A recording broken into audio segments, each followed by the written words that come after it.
On today's Modern Musicking show, this is the last show of the season, so we've got one more saxophone lesson. We hear about Tanya Dagak in our, I don't know if I've pronounced that right, but we're going with that. So Tanya, if you're watching, I apologize.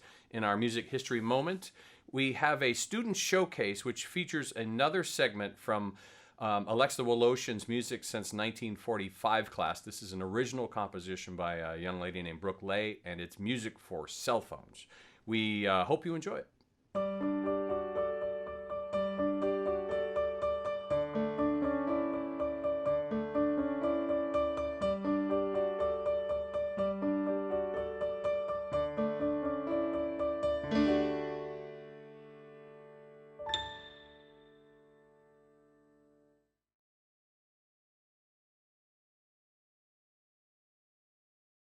Today on Jacob Random Holmes, featuring Jacob Randall Holmes. Jacob, would you please play for me Air Bud, the musical?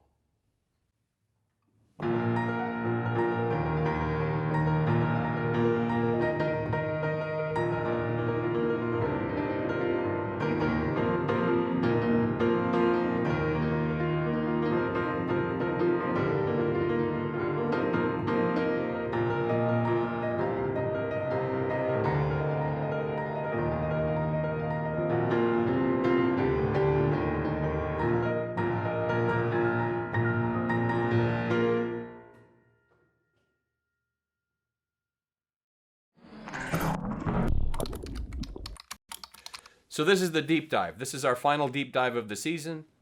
And so we decided that I will do the deep dive. So this is as deep as I go. I hope you enjoy it. This has been a great adventure putting this show together.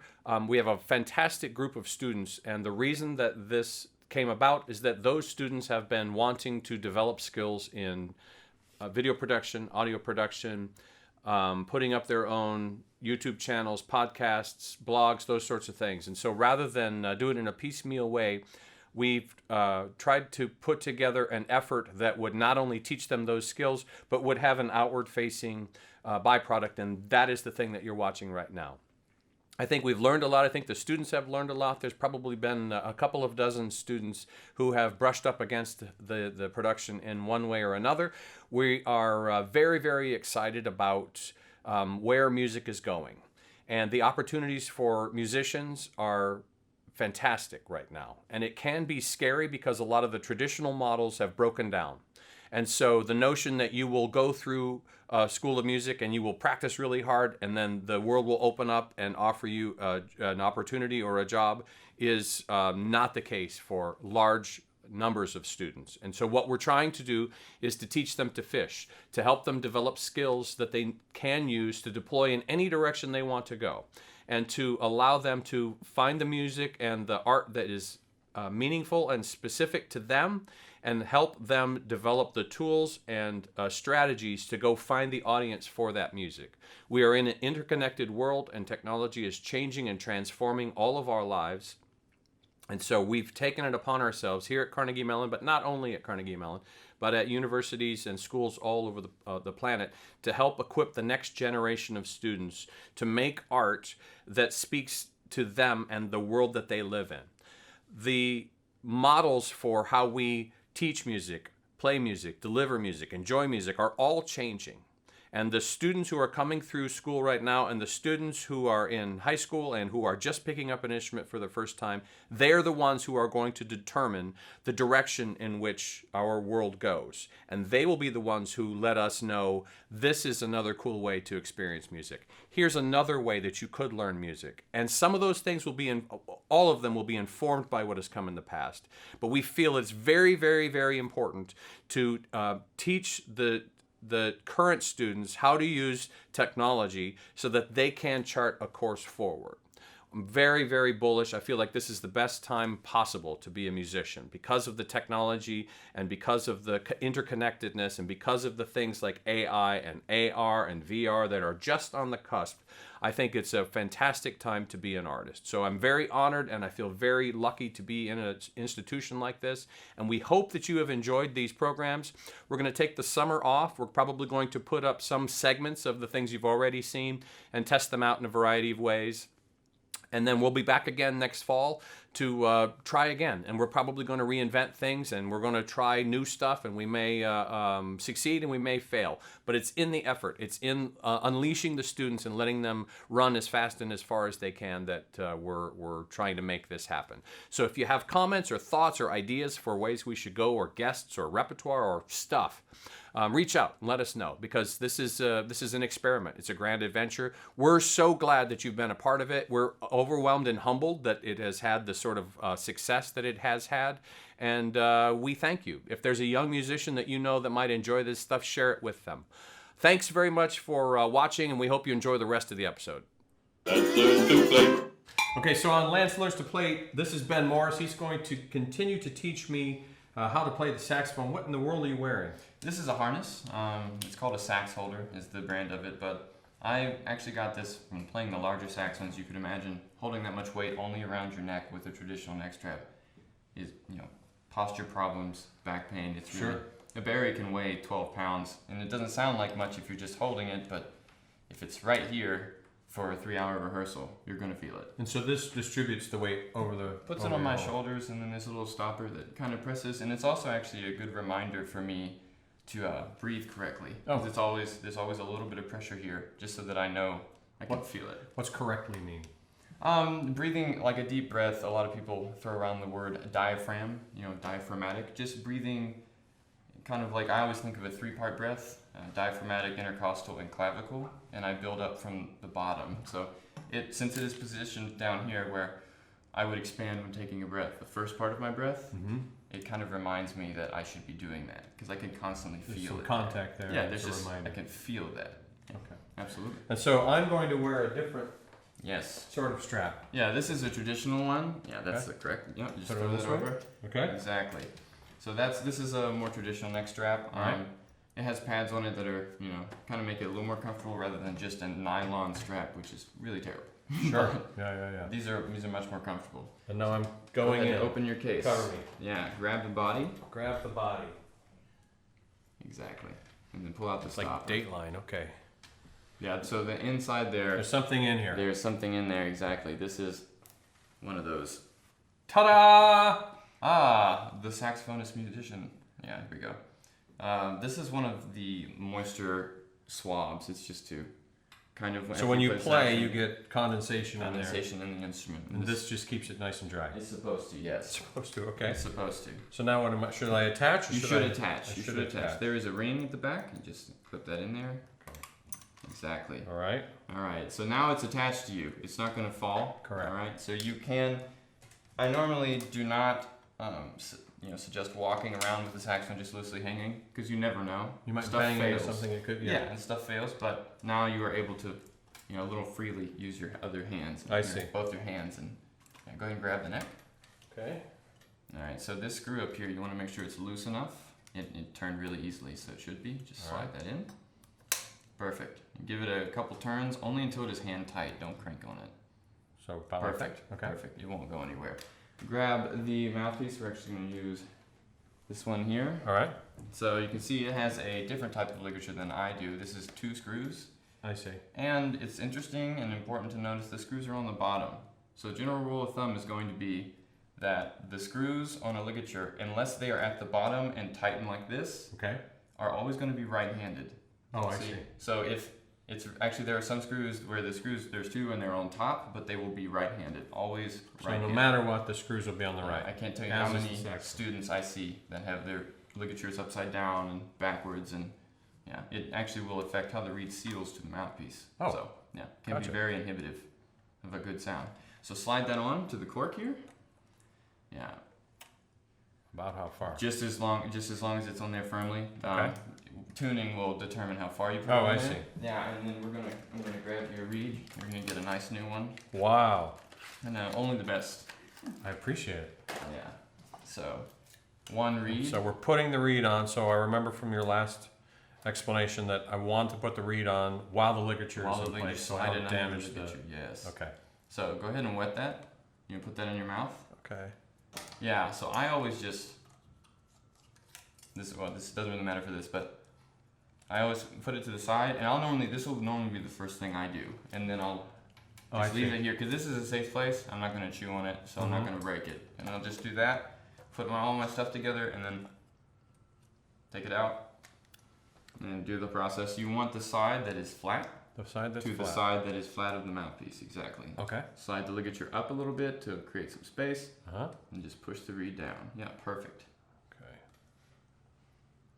And I want it to have just a little sliver of black, Just a you little said? sliver of black at the top. Not a lot. I mean, it's probably less than a millimeter. It's How's very, that? very small. Oops. Yeah, push the Too much? Yeah, the bottom screw can be loosened a little bit, Okay. just to let you push the ligature all the way down. You want it to go all the way to, there should be a line on the reed. Yeah, right under this part. So a little more? Yeah, or that's it's good. okay? Right there is fine. Yes. All right. And then the reed in relation to the mouthpiece is okay? Yeah, that looks good. All right. Exactly. And then tighten the bottom screw. I normally tighten the bottom screw first. Tighten the bottom Get screw. that one hand tight and then 1/4 turn. Okay. And then the top screw, just hand tight is fine. You don't want to choke the reed, but you do Okay. want it to be evenly sealed to the mouthpiece. Because we want it to be able to vibrate, It has to but we vibrate. also want it to be secure. Exactly. Okay. Yes. And so, that's good. Now, we're going to talk about producing the first sound. Okay, What? so you have now made it as far as any 6th grader in the country. So, I know, we're Finally, in Making some tracks arena here in my today. life, I've made it as far as a 6th grader. Lance learns to play is making tracks today. Here we go. So, we're going to play just an open C sharp. Unfortunately, this is one of the worst notes on the saxophone, Fantastic. but also the easiest to remember. So, Okay. when you think about an embouchure, there's a couple ways that I will explain it. Okay. One is a And what's embouchure? embouchure is the way your face interacts with the mouthpiece or the instrument. It's not saxophone specific. It applies to all instruments. Your embouchure is just the way you shape things. And if it's incorrect, it can actually keep you from playing certain ranges of the instrument and tonguing and all kinds of stuff. Really. But there's a couple ways I will explain it. First, I would try like a drawstring bag, pulling with equal pressure from all sides. Okay. Does that make sense? It does. The corners of your embouchure are the most important. So, step one is you put your top teeth on the mouthpiece. There's even a pad up there for you. So you anchor them. Yeah, So if I go want ahead to and pull it tighten up. this. Yeah, always this bring way. it should come to your face at about a 90 degree. Always bring it to you, never go to it. About there? Yeah, about there. Okay. Put your teeth on, anchor top? them. Yeah. Mm-hmm. And then you want to bring your corners forward and like a drawstring bag, just kind of close and seal the air in. Yeah, you can bring your top look back. Yeah, exactly. It can rest right in front of your teeth. Okay. Are your teeth on the reed? Mm-hmm.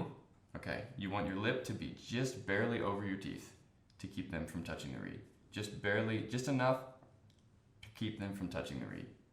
Okay. Yeah, and then bring corners forward, and that looks like a saxophone embouchure to me. Hmm. Okay, so this is not normally what we do, but breathe in through your nose and try and just blow air through, see what you get. Yeah, okay, so not a bad sound. It's a new reed, so that has a lot to do with it. It's going to be harder because it hasn't vibrated enough to loosen up yet. I see. So you can not be afraid to put some air into it too. Okay. So go ahead and try the same thing and just give it a...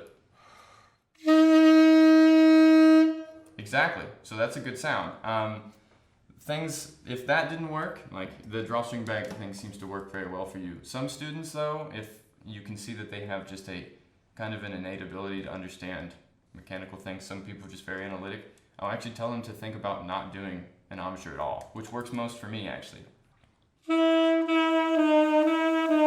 I don't really think about I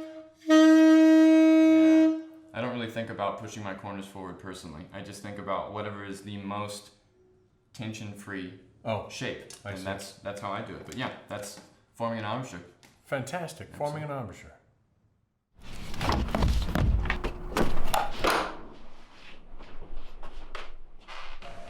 And now it's time for another music history moment. Tanya Tagaq is a Canadian Inuk throat singer. While unorthodox, her music represents the sounds of the Indigenous Canadian people that she has fought so hard for to keep alive. She is the winner of the 2014 Polaris Prize, 2015 and 2017 Juno Award, and the 2015 Western Canadian Music Award. She is a very accomplished singer. She is able to accomplish a great deal as an artist as well as a passionate defender of the Indigenous land ownership in Canada. Tanya Tagaq is an extraordinarily strong woman and her strength to stand up for what she believes in shows in her music as well as her active presence on social media. And that was a music history moment.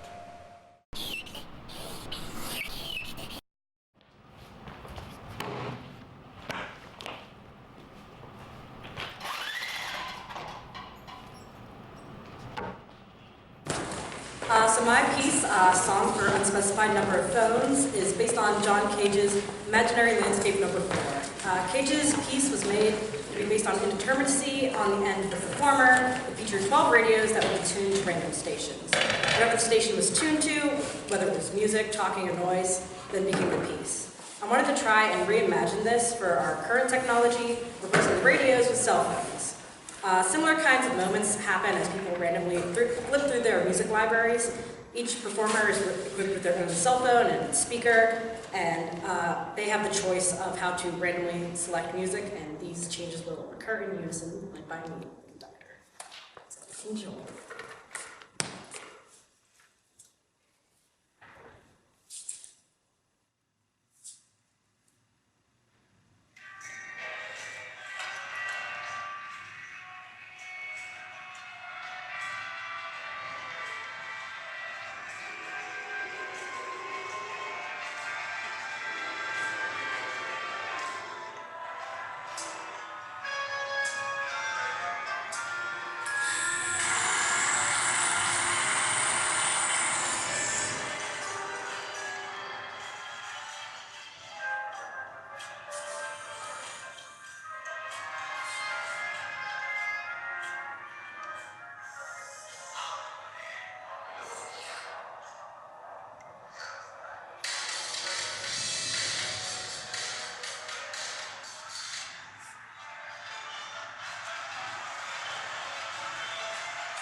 It might be.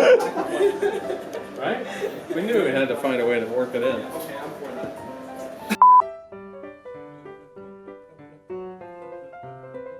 Yeah. Ready? And will that work and what that sounds like? I have to go to a meeting with a very important man. The sounds of the indigenous Canadian people that she has fought so hard to, let's do this one again. Like clump of skin on my thumb. And so I turned the bandsaw off, and now the woman has realized that she might have caused calamity, and so she's like, and she goes, "Are you okay?" And I was like, "I don't know." And I go, "Phoom," and it was chicken skin, and it just flies off. I go, "Yep, I'm fine. What do you need?" She goes, "Never mind."